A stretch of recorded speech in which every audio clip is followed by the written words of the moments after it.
평안하셨습니까? 날씨가 엄청나게 더웠죠? 오늘도 좀 많이 더운데요. 조금씩 아마 기온이 이제 좀 내려가지 않을까 싶습니다. 어쨌든 건강 유의하시기를 바라고요. 오늘도 사도신경 고백함으로 9월 8일 화요일 아침 기도를 시작합니다. 나는 전능하신 아버지 하나님, 천지의 창조주를 믿습니다. 나는 그의 유일하신 아들 우리 주 예수 그리스도를 믿습니다. 그는 성령으로 잉태되어 동정녀 마리아에게서 나시고 본디오 빌라도에게 고난을 받아 십자가에 못 박혀 죽으시고 장사된 지 사흘 만에 죽은 자 가운데서 다시 살아나셨으며 하늘에 오르시어 전능하신 아버지 하나님 우편에 앉아 계시다가 거기로부터 살아있는 자와 죽은 자를 심판하러 오십니다. 나는 성령을 믿으며 거룩한 공교회와 성도의 교제와 죄를 용서받는 것과 몸의 부활과 영생을 믿습니다. 아멘. 찬송가 93장입니다. 예수는 나의 힘이요. 예수는 나의 힘이요. 우리 찬양 힘있게 하겠습니다.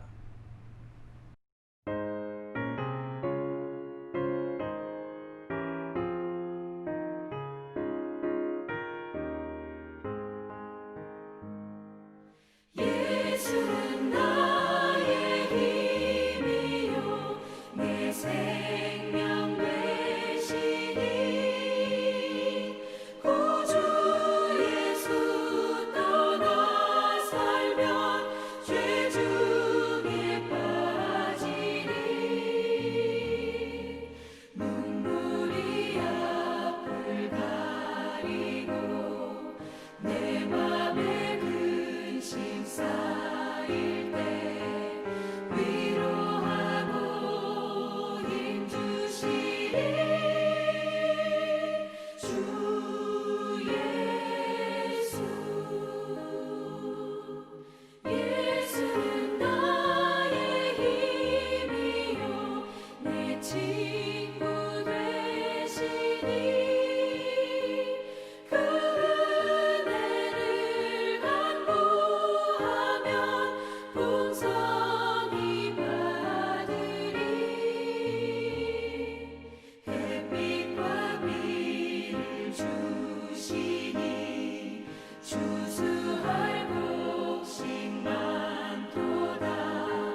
아멘.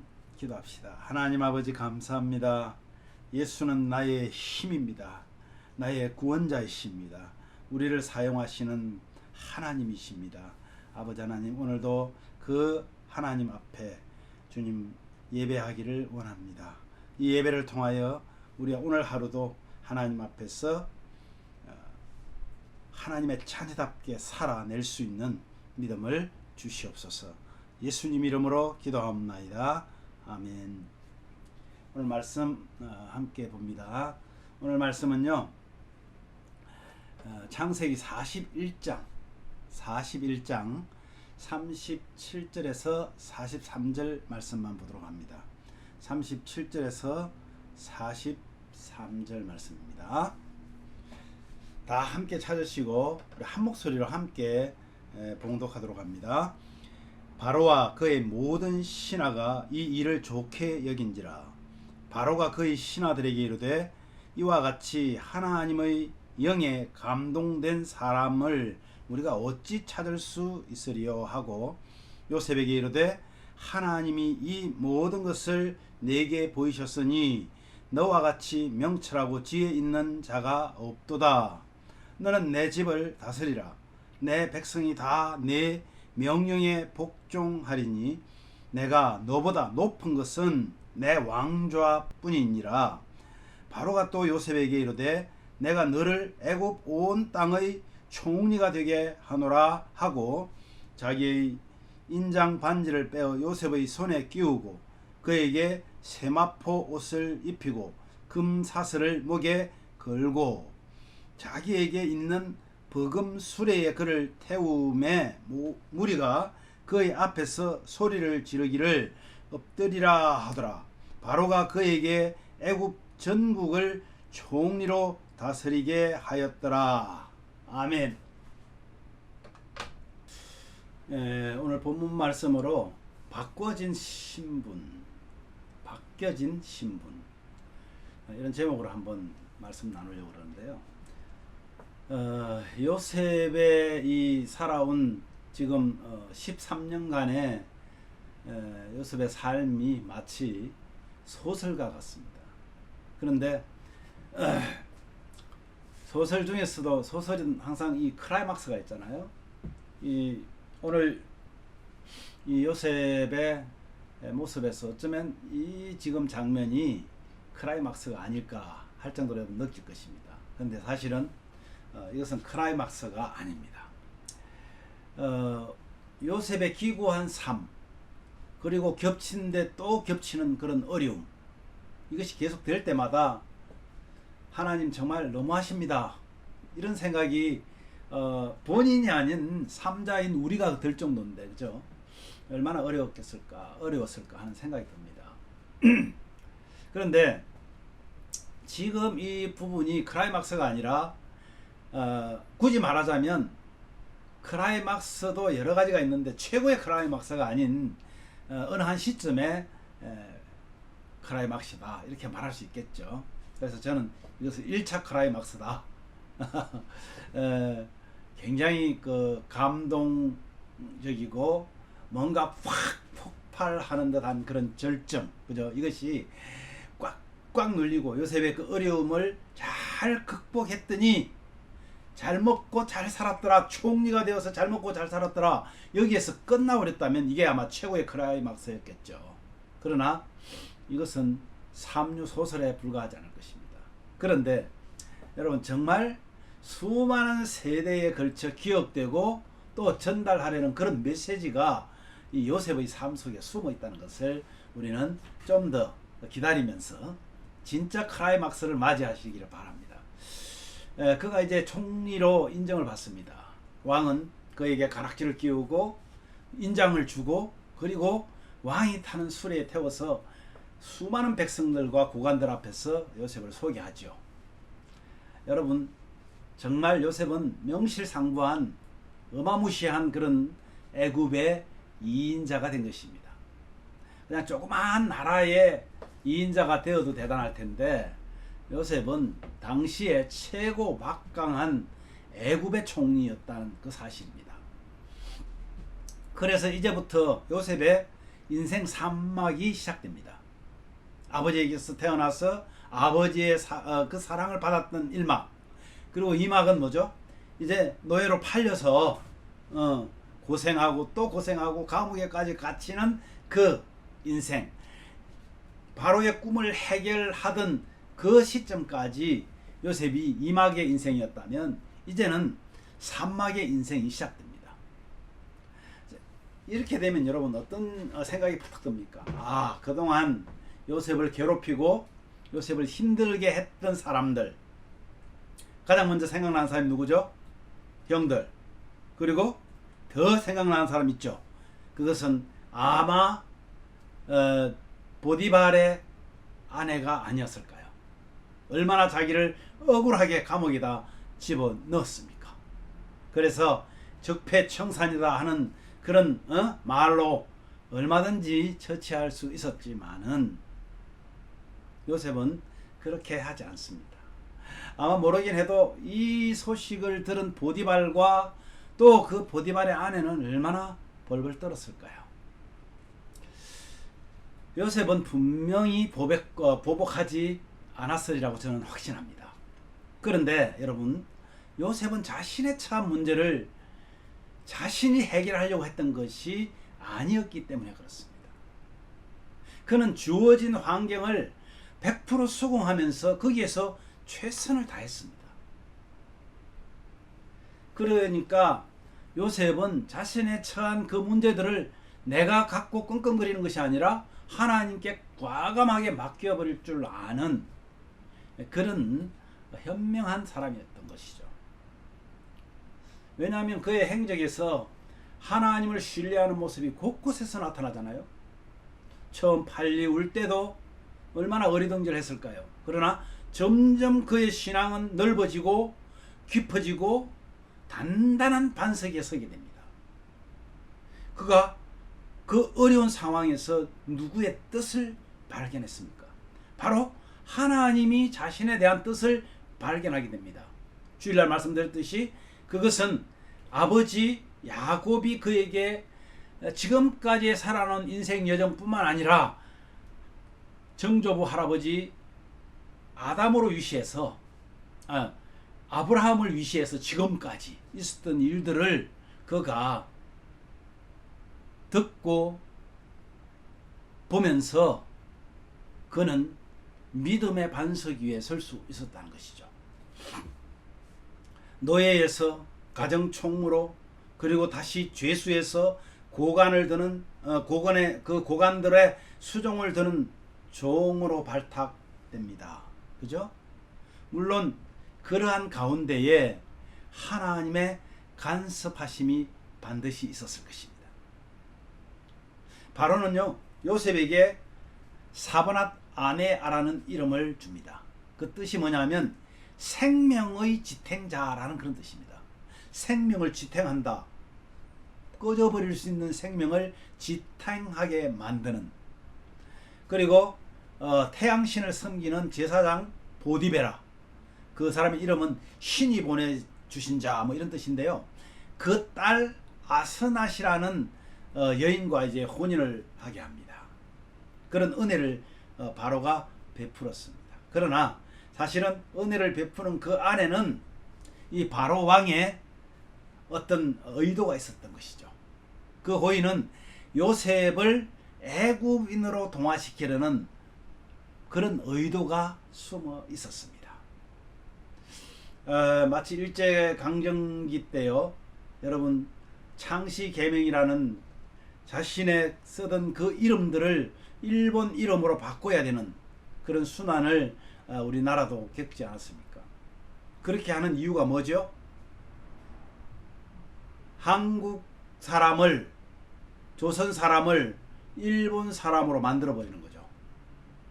그래서 이름이라는 것이 그렇게 중요합니다.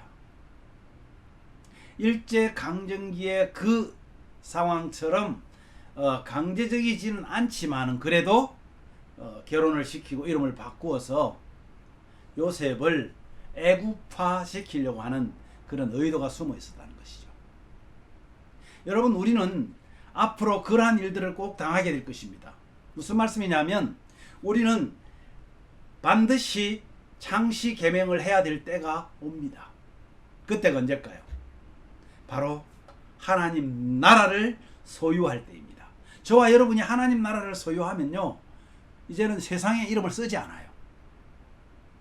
성도라는 이름으로 창시 계명을 합니다. 성도라는 이름으로 계명하지 않으면 하나님 나라의 사람이 될 수가 없기 때문에 그렇습니다. 그래서 우리도요, 이미 하나님 나라의 창시 계명을 한 자들입니다. 요셉은 이 30세에, 그러니까 17살에 잡혀왔으니까 여러분 어떻게 돼요? 30세면 13년 동안 어려운 그 과정을 통해서, 하나님의 그 훈련 과정을 통해서 애굽의 권력 서열 2위의 자리에 오른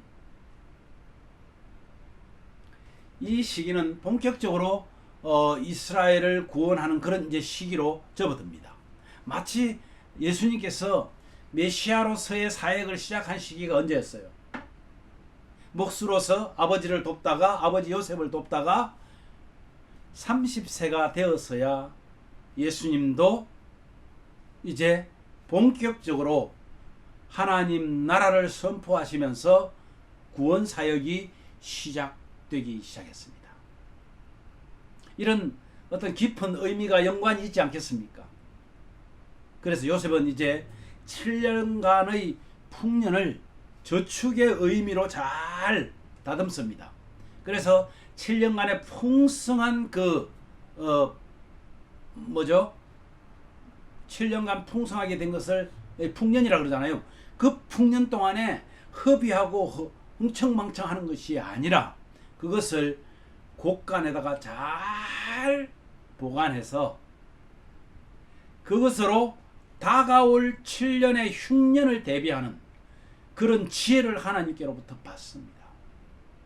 그래서 이스라엘 족속들을 살리고 그 외에도 온 세상을 구원하는, 마치 예수 그리스도가 온 세상을 구원하시는 그리스도로 오신 것처럼, 메시아로 오신 것처럼 요셉은 그 일을 감당하게 됩니다. 여러분, 그래서요, 여호와를 살리는 일을, 요셉의 지혜는 이스라엘을 살리는 일, 거기에 사용되는데 하나님께서 미리 이스라엘을 살릴 수 있도록 예비하셨다는 거죠. 우리가 하나님이 예비했다는 것을 뭐라 그러죠? 여호와 이레라고 말하잖아요. 그래서 그는 두 아들을 낳습니다. 므낫세와 에브라임. 하나님이 내게 내 고난을 하나님께서 알고 나를 위로하셨다라는 그 이름을 므낫세라고 짓고, 그 다음에 온 집안에 내가 수고한 대가로 땅에서 번성하게 하셨다라는 축복의 이름인 에브라임이라는 이름을 짓습니다. 이 합하면 뭐가 되겠죠? 하나님께서 내 고난과 내 아버지의 온 집을 이제 고난 당한 것을 잊어버리게 하시고 나를 내가 수고한 땅에서 번성케 하시는 그 하나님, 그 이름을 하나님 앞에 이렇게 자녀의 이름으로 표현합니다. 저와 여러분도 이름에 대한 뜻이 있습니다. 성도라는 이름은 거룩한 하나님의 백성이라는 뜻입니다. 그렇다면 우리는 이제 그 이름에 걸맞는, 내 이름에 걸맞는 삶을 살아내야 하는 것이죠. 오늘 이 말씀을 여러분 함께 우리가 묵상하면서 하나님께서 하시는 모든 계획, 그것은 결국 누구도 변개하지 못한다는 사실을 우리는 기억해야 합니다. 그렇지 않아요? 하나님께서 하시고자 하는 뜻은 반드시 이루십니다. 그 뜻의 궁극적인 것은 뭐예요? 온 세상을 구원하는 것입니다. 그래서 우리 모두가 다 필요한 하나님의 구원 사역에 부르심 받은 일꾼임을, 즉 역군임을 우리는 믿어야 합니다. 그래서요, 오늘 하루도 저와 여러분이 정말 힘찬 하루를 하나님 앞에서 살아내시기를 간절히 축복합니다. 오늘 우리 기도 제목을 함께 나눕니다. 오늘 말씀처럼 요셉에게 함께 하신 것 같이 오늘 말씀을 함께하는 이 아침 기도에 함께하는 저희들과도 함께 하셔서 하나님의 구원 사역의 주역이 되는 그런 복을 주십시오 하는 그런 기도를 여러분 함께 하시기를 바랍니다. 선교사 이한성 선교사님, 그리고 김명환 선교사님, 그리고 우리 김선웅 원장님, 이분들의 사역에 늘 주의 은혜가 함께 하기를 바랍니다. 우리가 지원하는 이 선교사님들과 또 선교 사역을 하는 우리 김선웅 목사님, 이런 분들을 위해서 여러분 우리는 꾸준히 기도해 줘야 합니다. 왜냐하면 바로 그것이 하나님 나라의 사역이기 때문에 그렇습니다. 그들을 통해서 수많은 영혼들이 주님 앞으로 돌아오는 그런 은혜를 주시옵소서. 그리고 이분들이 건강하고 영육간에 강건해서 더 많은 열매를 맺을 수 있도록 하나님이 함께 하시기를 여러분 계속 기도해 주시기를 바랍니다. 그리고 우리 예심 가족들 가정에 하나님을 찬송하고 기도하고 말씀 안에 거함으로써 주님의 오심을 기대하고 또 어려움 속에 있는 우리 성도들의 가정에 치유와 회복이 함께 하기를 바랍니다. 우리 김용철 목사님을 위해서 여러분 계속 기도해 주시기를 바랍니다. 또 부족한 종을 위해서도 기도해 주시기 바랍니다. 우리 박종석 목사님을 위해서도 기도해 주시기 바랍니다. 우리와 함께 예배했던 우리 강학구 목사님 가정을 위해서도 기도해 주시기 바랍니다. 정말 하나님 앞에서 잘 감당하는 그런 하나님의 종들이 될 수 있도록 기도해 주시기를 간절히 부탁드립니다. 기도하겠습니다.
하나님 아버지 은혜를 감사합니다.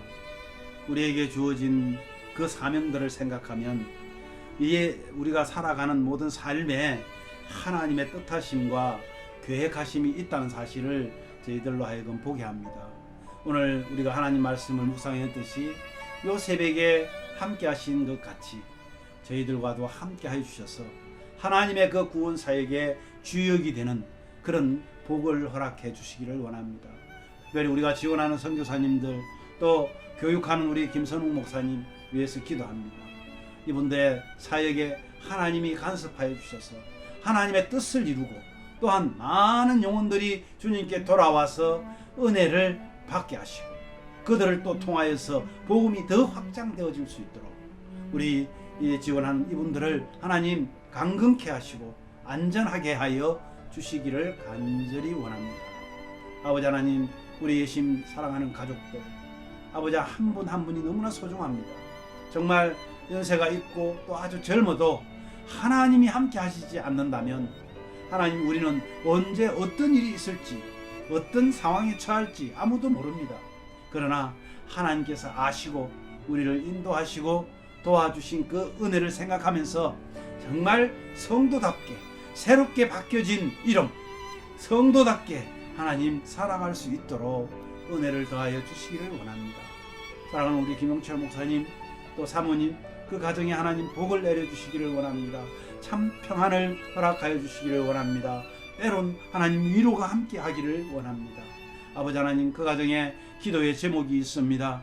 하나님께서 들어 응답하여 주시고 함께 기도하는 우리 성도들의 기도를 들어주셔서 좋은 소식을 받을 수 있도록 얻을 수 있도록 함께하여 주시옵소서.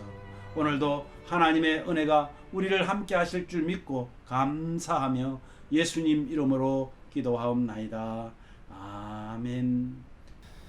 하늘에 계신 우리 아버지여, 이름이 거룩히 여김을 받으시오며 나라의 마옵시며 뜻이 하늘에서 이룬 것 같이 땅에서도 이루어지이다. 오늘날 우리에게 일용할 양식을 주옵시고 우리가 우리에게 죄 지은 자를 사하여 준 것 같이 우리 죄를 사하여 주옵시고 우리를 시험에 들게 하지 마옵시고 다만 악에서 구하옵소서. 대개 나라와 권세와 영광이 아버지께 영원히 있사옵나이다. 아멘.